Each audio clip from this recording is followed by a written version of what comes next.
The Albuquerque Police Department has a long, proud history protecting New Mexico's largest city and its people.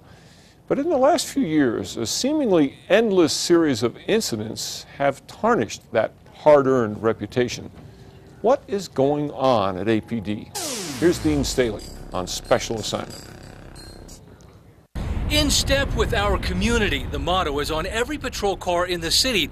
But lately, the Albuquerque Police Department keeps tripping over its own missteps. We've had a handful of officers who haven't lived up to the privilege of wearing the uniform, frankly. The number of offenses keeps growing. One of the biggest controversies to hit the department is the case of Officer Levi Chavez. He's accused of murdering his wife with his service weapon at their home.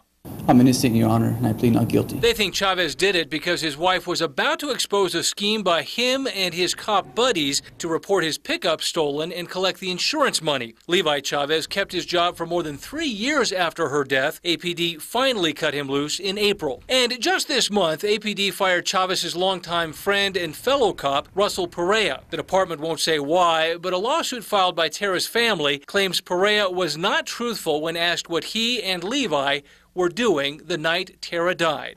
APD settled that suit this year and at least 3 others involving a bad cop, a bad arrest, or a bad shoot. The price tag, more than $2.5 million.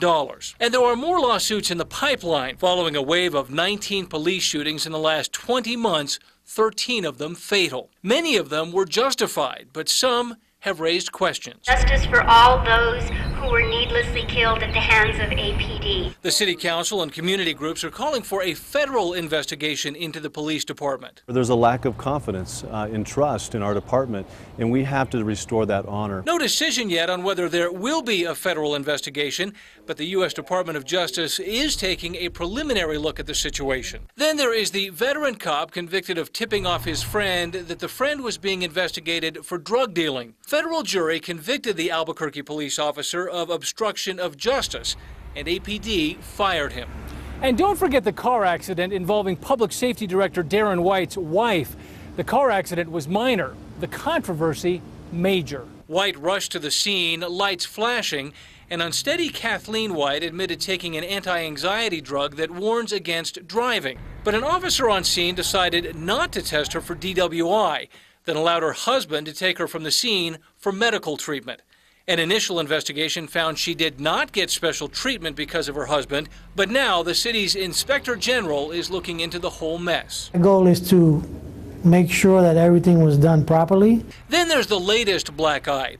Just last week, an undercover cop recorded Officer Matt Kindle offering to take care of a prostitute's criminal charges in exchange for sex. Police say he even offered her tips on how to avoid the vice squad while making money in Albuquerque. And those are just the big things. Ultimate responsibility for the police department lies not with Chief Ray Schultz, but with Mayor R.J. Berry. He hires and fires the chief and the public safety director. He's the guy elected to make sure APD does its job.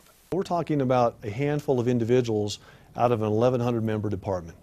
So what you have is 99.5% of the people out there doing great work every day. There is a member of the Albuquerque Police Department or any member of city government that doesn't do the right thing, that falls squarely and directly upon their shoulders. Not a question of policy, not a question of leadership, not a question Well, of... I think if you didn't see swift and decisive action, I think then people would have a concern, and I would as a mayor. Mayor argues that in each case, action is being taken. In fact, the cop accused of soliciting a bribe from a prostitute last week was caught in an APD sting. And as the person who's ultimately in charge of the Albuquerque Police Department, I have great confidence in our officers out there. They're doing great work on behalf of the citizens of Albuquerque. The mayor stands squarely behind his police chief. Great confidence in our officers out there. And I've got a lot of confidence in Chief Schultz as well.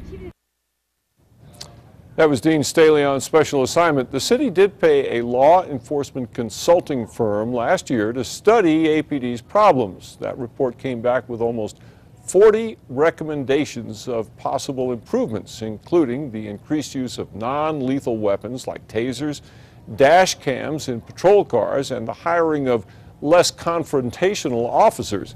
Mayor Berry says it will take time to make all of those changes.